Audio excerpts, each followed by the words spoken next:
Sleeping Dogs is a game so widely regarded as underrated that I have a hard time referring to it as such, because clearly it's very fondly remembered indeed, and so it should be. It's a statement I've seen thrown around for this game so often that it's become evidence to the contrary. Sleeping Dogs is a fantastic game, and many of the people who have played it, and that's an awful lot of people, know it. Developed by United Front Games and published by Square Enix in 2012, or is it Enix? I've never actually known how to pronounce it. Please argue about it in the comment section. It would make my day. Sleeping Dogs' only real claim to being underrated was the fact that at the time it wasn't considered a massive commercial success.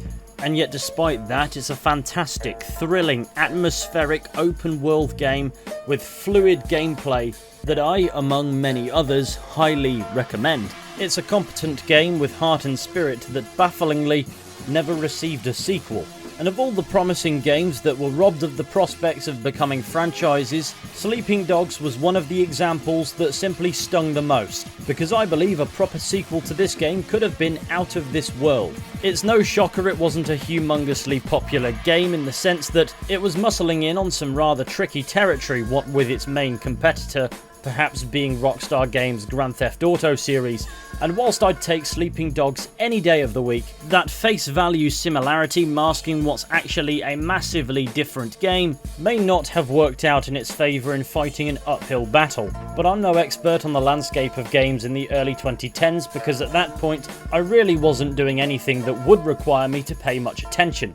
Not that I pay much attention now, but you get the point. And even I didn't actually purchase this game. I actually waited until a little bit after, and I believe it was on Xbox Live Games with Gold. And so this is an example of a game I had a blast with, even though I didn't have to directly pay for it. So in today's video, I thought it would be fun to explore the value of this game, its qualities, though I will admit I'm a little bit biased and somewhat blind to its shortcomings, and exploring whether this game was underrated or just simply undervalued by the publisher, with plenty of lamenting over the fact that it never received a sequel. So please enjoy this video on Sleeping Dogs, the title to which I can't tell you because I haven't figured it out yet. A good place as any to start when discussing a game is its story. It's the driving force behind us existing in this world space, and Sleeping Dogs has a rather compelling one. Set in Hong Kong, we play as Wei Shen, who appears to be a seasoned professional in crime. And the beginning of the game shows him engaging in the ultimate criminal act, getting arrested. But as it turns out, he's actually an undercover police officer. An undercover police officer who has a problem with authority at that. And he's tasked with infiltrating the Sun On Yee, a dangerous triad to which Wei already has contacts within from his own background. It's got complex politics and infighting above all, and Wei's task is to unravel it and bring it down from the inside. Equipped with every single action hero ability under the sun, Wei is proficient in hacking and surveillance, stealth, charisma, parkour. He's also a proficient driver, karaoke master, a firearms expert, and one-man army martial artist, with finisher moves so brutal I'm honestly unsure what the purpose of sending him undercover actually accomplishes, when the man can quite literally John Wick his way past any kind of odds and take the triad head on. You don't even have to worry about whether or not something will stick in court when they're already stuck on a rusty meat hook. But what's more amazing is the fact that he's still got a fucking job. This man is frankly unhinged. However, his frankly ridiculous skill set makes him the perfect man for the job, even if he is perhaps a bit too personally invested for comfort. As a result, Wei's true loyalties are something of a grey area. So the question often arises, is he a gangster or is he a police officer? And that comes into question increasingly as Wei works his way up the hierarchy of the Sun On Yee. Beginning as just a simple foot soldier, his competence and intelligence cause him to rise quickly, all the while carrying out tricky feats of espionage somehow unnoticed. He does develop personal ties to his task, and experiencing the dark side of the triad firsthand, sometimes being the one carrying it out, does impact his mental state. Frequently he'll have nightmares about events he's participated in, and if anything that helps us come to understand Wei's thought process. And that complicates Wei's ability to find a balance between carrying out his police objectives and also proving himself to the Triad through carrying out actual criminal acts. If anything, it helps sell his cover, but in becoming immersed, the situation gets far more complicated. He finds himself in the middle of the power struggle at the head of the Sun On Yee, and though now ordered to come in by his police superiors, Wei refuses on the ground that he fears the outcome should he not be involved, and so now he's officially playing with fire at the head of the Triad, in hopes that maintaining his cover will prevent somebody dangerous from coming to power. However, in doing so, he becomes aware of another threat within the police itself, his own supervisor, Thomas Pendrew, who of course betrays Wei in the end, blowing his cover, which as you can imagine doesn't bode well for his health. But of course, being the main protagonist, Wei doesn't die here, but instead escapes, and with no cover left to protect, goes after Big Smile Lee, taking him down in a climactic fight on a boat that's on fire, and then deals with him the true police way. Suddenly there isn't much he can do for Pendrew, but fortunately he receives an envelope inside which is a USB drive with footage of him doing a murder. So now Pendrew gets to spend the rest of his life in prison, and Wei, with his task complete, gets to return to his duties as a normal police officer. I find this narrative to be very compelling. It's got psychological aspects that make it even more interesting. Its characters are interesting and compelling, and sometimes have their own development to deal with as well, and even with the deeper politics of the story aside, the narrative still complements the gameplay to deliver a high-octane thriller. And when it comes to a video game like this, what else do you need? On top of that, it combines its setting with its story to create an atmosphere that I honestly find to be quite unique, at least out of all of the games that I've played. The open world of Hong Kong in Sleeping Dogs feels lived in and vibrant, and that complements the story in a way that makes Sleeping Dogs a simply unforgettable experience. Aside from that, it is genuinely gripping. I think I played through the entire thing for this video in 2 sittings. Terrible for my health, I know. But this was a game I haven't done a full playthrough on in years at this point, so while some of the details were quite hazy, I still remembered the broad strokes of the story, and I also remembered why I remembered them, and that's because it's so much more than just a derivative experience based on the Grand Theft Auto games. And as good as the story is, it's just not the main reason why I love this game so much. The open world of Hong Kong, however, is arguably one of those main reasons. Sometimes open worlds are simply backdrops, settings, places where stories are told, but not necessarily of importance within themselves. That's not the case with Hong Kong. Hong Kong in Sleeping Dogs is absolutely a character within its own right. It's dense and atmospheric, but above all else, it simply feels alive and lived in. And the game actively makes an effort to provide us with that feeling as early as possible, and I think that really highlights the understanding of what it takes to actually make an enjoyable open world experience. In the game, it's a densely packed city, but not a massive open world to roam around, and yet still rich in atmosphere to the point where it feels like more than just a backdrop. Complementing the atmosphere of the story to provide a cohesive experience is but one strength for Sleeping Dogs. As far as visuals go, it's also quite aesthetically pleasing, perhaps now visually aided by the release of the definitive edition. I wouldn't call it technologically groundbreaking in any sense, but visually, the textures, the colours, the soundtrack, the atmosphere, how this world functions, how it presents itself as living and breathing, comes together really well. It's justified in its world building, it's justified in the game's main story, and it's also justified in how much time you spend doing side content in this space.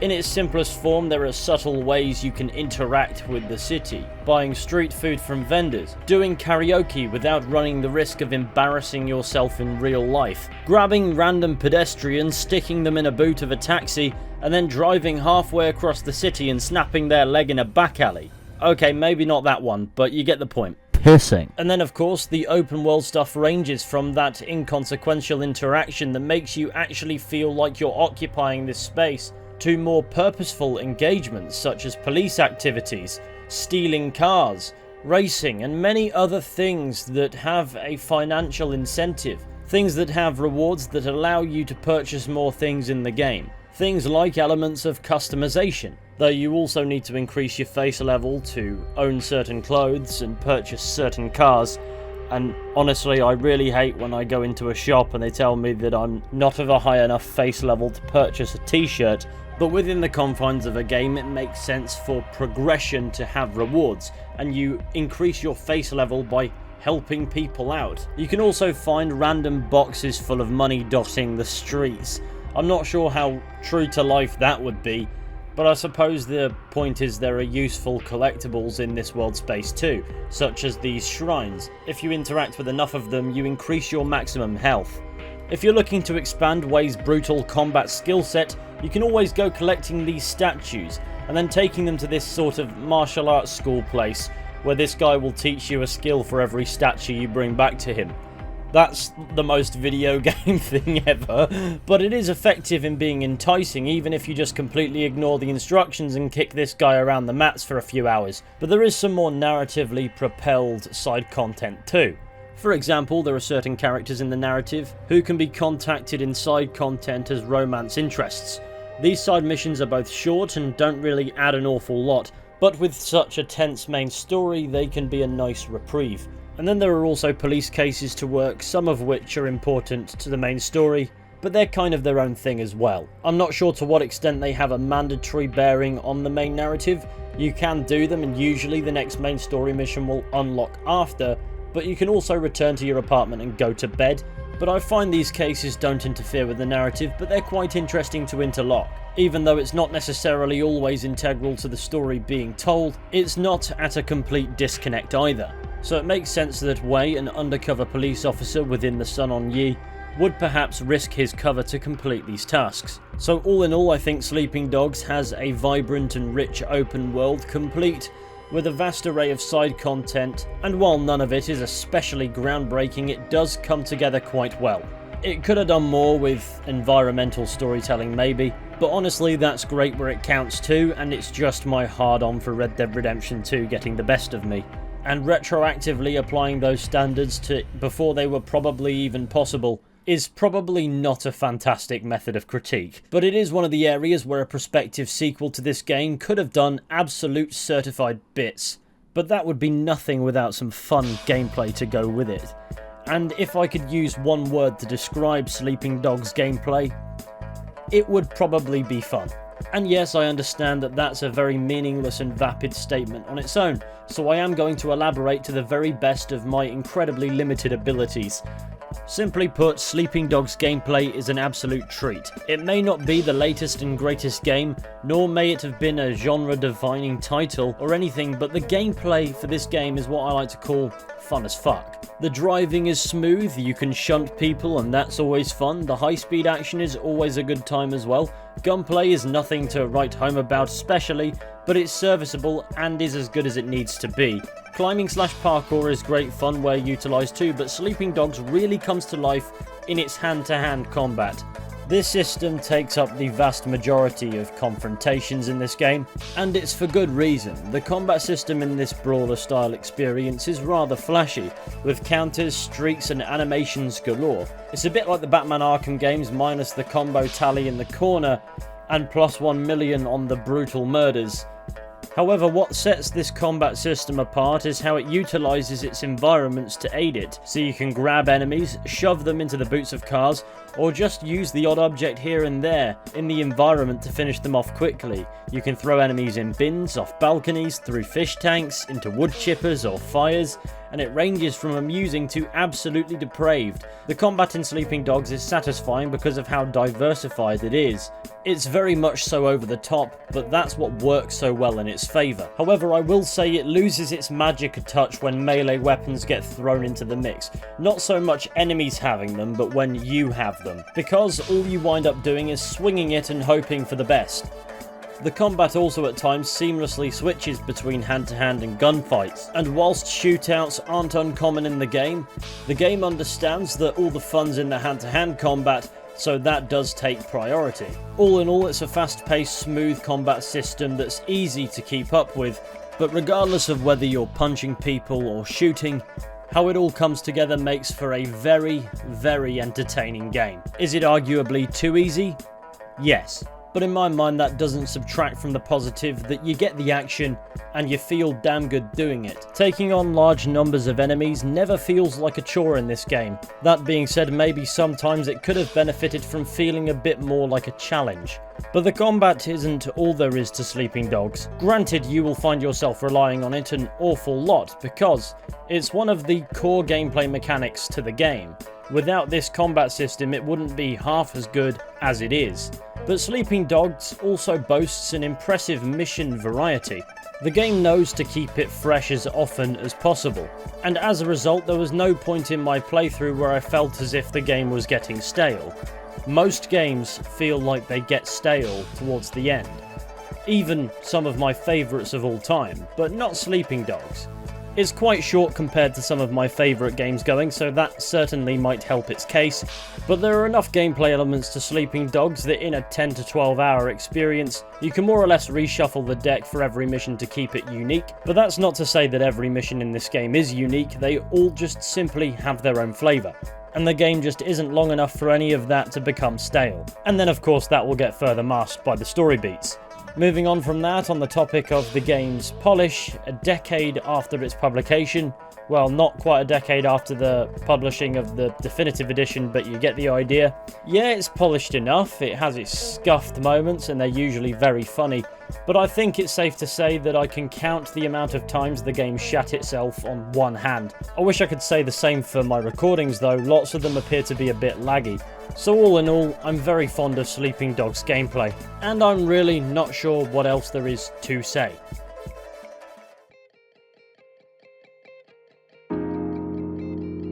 Now it appears as if my love for Sleeping Dogs is the furthest thing from unique that there is. Lots of people loved Sleeping Dogs, lots of people still love Sleeping Dogs. YouTube content pops up on this game all of the time. It is the go-to game to declare underrated, to the point where I personally don't believe that it is underrated anymore, because if everybody loves it, it just isn't. However, it certainly wasn't valued the way I believe it could have been, as it never got that sequel. Now it didn't for understandable reasons, and perhaps it didn't even need one. As a self-contained story, it's amazing. But I'm firmly of the belief that a second installation in this franchise could have hit the stratosphere. It's truly a shame, and it is quite easy to knock Square Enix for that one. But were it not for Square Enix, Sleeping Dogs would never have been released. Originally, United Front Games were developing this game under Activision under a different name. However, Activision dropped the project, but Square Enix saw its potential and gave it the chance. And because of that, the game actually happened. I'm of the belief that the ship has officially sailed for a sequel to Sleeping Dogs now, and that might never fail to sadden me, as might be the case for many others. But in the end of the day, Sleeping Dogs holds up as a fantastic game to this day. It's got an excellent narrative, it's got incredibly fun gameplay, of which I'm certain this video doesn't do justice. Sleeping Dogs' atmosphere is truly tremendous, and I'm realizing that I'm running out of descriptive words to use. But in my mind, above all else, Sleeping Dogs will be remembered as an excellent game. So whilst I agree that it wasn't an instant classic upon its release, it's garnered a massive reputation as an underrated gem that has grown to a point where I truly believe is probably the main reason behind its remastering. So in my mind, the best way to describe Sleeping Dogs is not as underrated, at least not anymore, but rather simply as the incredible game that I know it to be, and many others do too. And with that said, I'd like to thank you for tuning in to my pretentious ramble. Take care, and goodbye.